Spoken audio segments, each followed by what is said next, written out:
Hey everybody, hope you're all doing well. I know the current situation that we're in is not ideal and it's not what any of us want, but hopefully we'll be able to get back to normal soon. I want you all to know that I do miss being there with you, and I am very hopeful that we'll be able to get back to normal very soon. Um, I have given you all an employment and career readiness activity packet. So today I'm going to start just kind of going through that and giving you some info on that. We're going to start out with the resume. So what is a resume? A resume is a brief summary of your academic achievements, work experiences, and other skills and qualifications.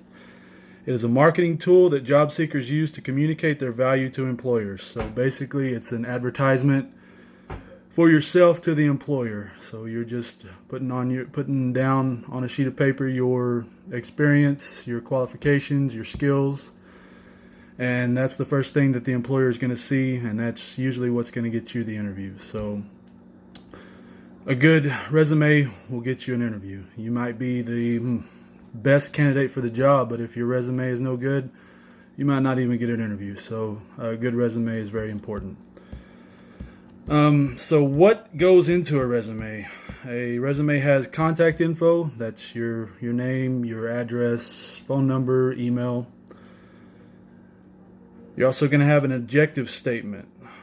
So an objective statement is just basically your statement stating what the purpose of this resume is. So an example of one would be a dedicated team player with proven leadership and communication skills seeking an opportunity as a server at your restaurant. So that would be an objective statement for someone trying to get hired as a server at a restaurant. It's basically you just saying a couple good things about yourself and stating what job you're trying to get. And if you just heard that scream, that was probably my son getting beat up by my daughter. So hopefully that won't happen again, but I'm sure it probably will.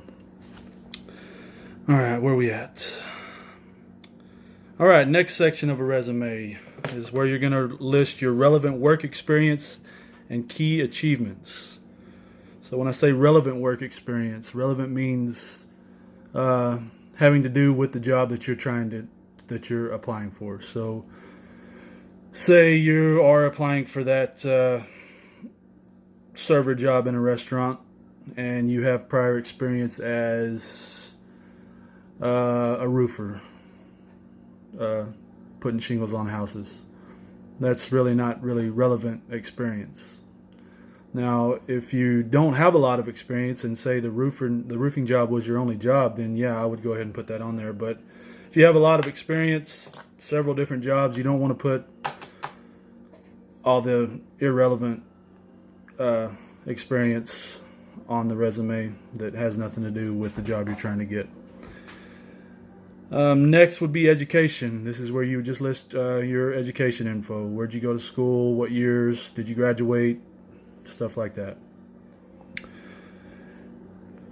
And then after the education would be your relevant skills that fit the job. Again, this is another section where you would put if the job you're applying for you would be using computers, you would list any relevant computer skills that you had, anything relevant to the job. And again, what we're doing right now, I'm just basically kind of giving a brief overview of what a resume is and what kind of info a resume has. Later on, probably next week, we will get into resumes more thoroughly, and you guys will actually start working on your own resume. So this is just a basic introduction of resumes. So don't worry if all this isn't making sense, because it will later when we get into it more thoroughly. All right, so some do's and don'ts for resumes.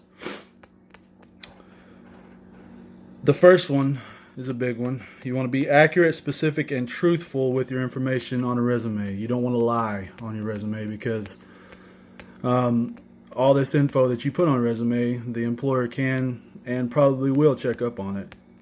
So if you put on there something crazy, like you have experience doing a certain job and you really don't, they're going to check up on that. And if they see that you're lying, you're probably not going to get a second look. So don't lie on your resume. Next, you want to use complete, current, and accurate contact info. So that's going to be your full name, your address, your email, and your phone number. Make sure all of it's up to date. Make sure you put your correct name, your correct address, all that. Info needs to be correct so they can get a hold of you. Some things you don't want to list under your info. You don't want to put your age. You don't want to put your ethnicity or your religion. There goes my kids yelling again. And back to the contact info. Sorry about that. I got lost. So for your email address, you want to make sure you have a professional sounding email address. You don't want to have something silly like some of y'all's tag names as your email address. Something simple, just your first initial last name at whatever.com will work. So if you don't have a professional sounding email, you need to create one just for job seeking purposes. If an employer sees a crazy email address with an inappropriate name or something like that, they might not think twice about giving you a chance for the job.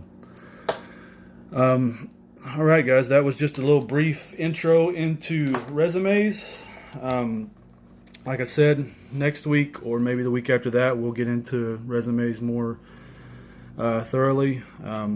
We'll get a lot more info, or I'll get a lot more info to you, and we'll start working on creating your own resume. Until then, let's go ahead and continue working on the handouts that I've given you. And I won't see y'all, but y'all will see me via video again on Monday. So you guys have a good day, and hopefully I'll get to see you all soon.